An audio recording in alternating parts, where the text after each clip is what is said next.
Hello दोस्तों, सोचिए एक दिन आपका ऑफिस का घंटा 9 से बढ़कर 12 हो जाए, जो दिन में सिर्फ 3 घंटे ज्यादा है, पर जन्नत नहीं बल्कि एक पहाड़ है।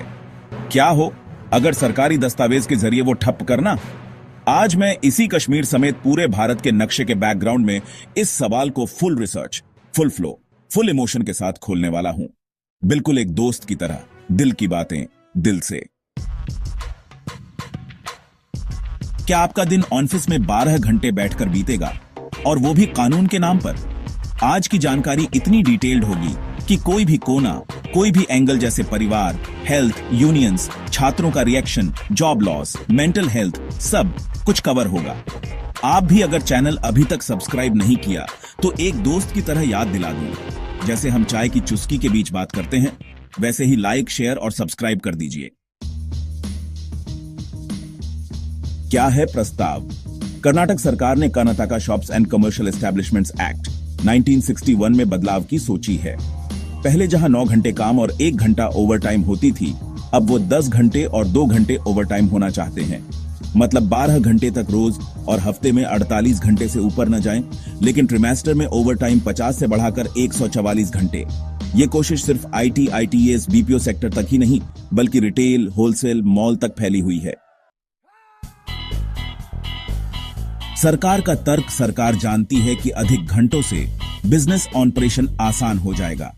इसे ईज ऑफ डूइंग बिजनेस की श्रेणी में रखा गया, जैसे आंध्र प्रदेश ने भी ऐसा ही मॉडल अपनाया। श्रम विभाग कह रहा है कि इनमें उद्योगों और रोजगार को बढ़ावा मिलेगा। सभी से बातचीत कर निर्णय लेना है।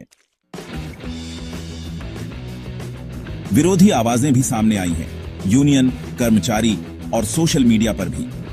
Karnataka state IT ITS employees union यानी K2 ने इसे मॉडर्न डे स्लेवरी कहा है और बोला कि इससे कर्मचारी बस मशीन वर्कर्स बनकर रह जाएंगे। CITU ने भी चेतावनी दी है।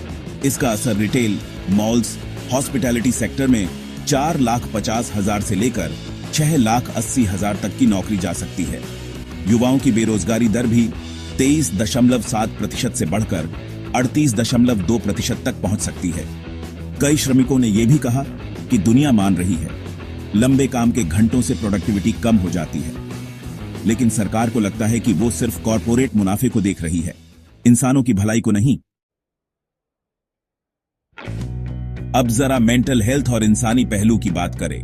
स्टेट इमोशनल वेलबींग रिपोर्ट 2024 के मुताबिक भारत के कॉर्पोरेट कर्मचारियों में, खासकर 25 साल से कम उम्र वालों में 90% को एंजाइटी होती है, और लंबे घंटे काम करने से ये और भी बढ़ सकता है।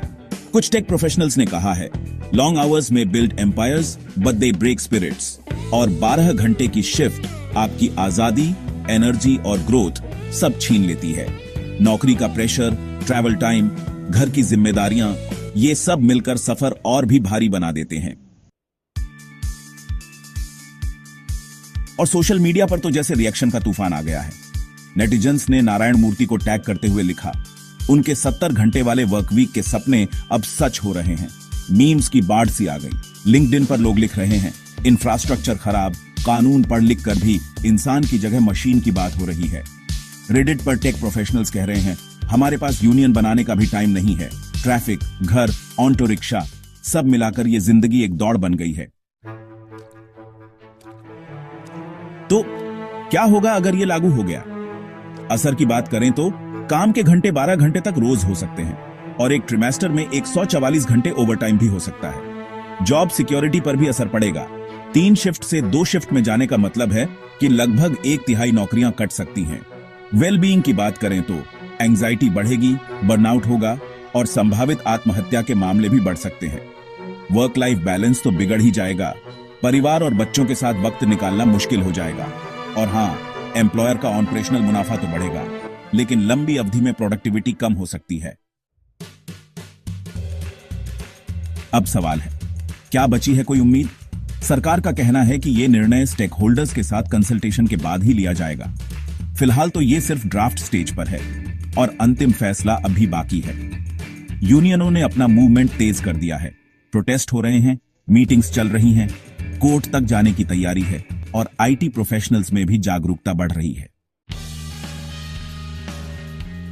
दोस्ती का पर्सनल व्यू अगर कहूं तो अगर आप हर दिन नई नौकरी ढूंढ रहे हो, बच्चे पढ़ना चाहते हैं या आप मन शांत रखना सीख रहे हो, तो 12 घंटे का दबाव सच में आदर्श नहीं लगता। इंडिया में अभी हेल्थ इंफ्रास्ट्रक्चर तो बढ़ रहा है, लेकिन मेंटल हेल्थ सपोर्ट नहीं है। ऐसे हालात में घंटे बढ़ना सेल्फ हार्म का जोखिम भी ला सकता है। दूसरी तरफ अगर कंपनियों को लाइसेंस मिल भी गया तो लाइट, सुरक्षा इंसेंटिव वगैरह मिल सकते हैं, पर यह कितना मुनासिब है, ये तो सोचने वाली बात है। बीच में दोस्तों, एक छोटा रिमाइंडर, अगर आपको ये वीडियो कंटेंट अच्छा लग रहा हो, ये जो पर्सपेक्टिव में जा बन रहा है, तो एक ज्यादा दिल से लाइक, कमेंट, शेयर और सब्सक्राइब कर दीजिए।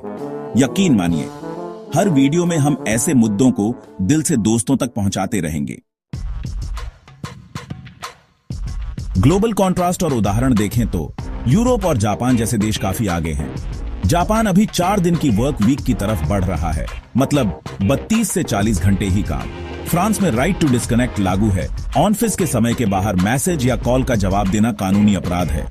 दुनिया भर में अब यह मान लिया गया है कि लंबे घंटे काम करने से प्रोडक्टिविटी नहीं, बल्कि बीमारी बढ़ती है। तो क्या इंडिया की सरकार इसी ट्रेंड में उल्टा घूमने वाली है?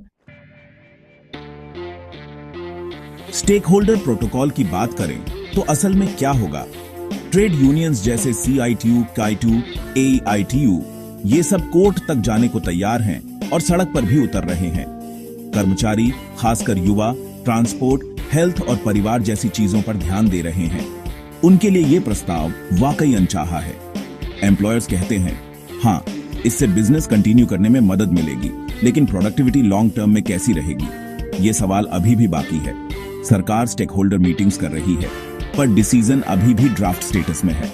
और पब्लिक ओपिनियन देखें तो कुछ लोग चाहते हैं बिजनेस और रोजगार बढ़े, लेकिन ज्यादातर आवाजें वर्कर राइट्स और मेंटल हेल्थ की हिमायत में हैं। फाइनल थॉट्स की बात करें तो इस फिलहाल की स्थिति में हमें यह समझना होगा कि पॉलिसी बनाने से पहले इंसान को इंसान समझना जरूरी है। सोचिए, क्या हफ्ते में 48 घंटे के अंदर 12 घंटे रोज काम करने का ऑथराइजेशन देना वाकई ठीक है? क्यों ना कुछ उल्टा सोचें, जैसे remote work, shift flexibility, part time या 2-3 घंटे परिवार के साथ बिताने का मौका। दोस्तों, सरकार ने यह प्रस्ताव रखा है, लेकिन वो खुलकर कुछ कह नहीं रही। हम कह रहे हैं, अगर ये पास हो जाता है तो सोचिए, आपका बच्चा क्या कहेगा जब आप बोलेंगे मैं 12 घंटे काम में हूं? आप लोग क्या सोचते हो? कमेंट में जरूर लिखिए। आपकी राय, आपके अनुभव, आपके सुझाव हम उन्हें वीडियो में डिस्कस करेंगे। अगर आपको हमारा ये हुकिंग और रिसर्च वाला अंदाज पसंद आया हो तो एक लाइक, सब्सक्राइब और बेल आइकन दबाने का निवेदन दोस्ताना ढंग से। ऐसे ही मुद्दों को हम खोलते रहेंगे। और ये भी बताइए, अगला मुद्दा आप कौन सा देखना चाहोगे? जय हिंद।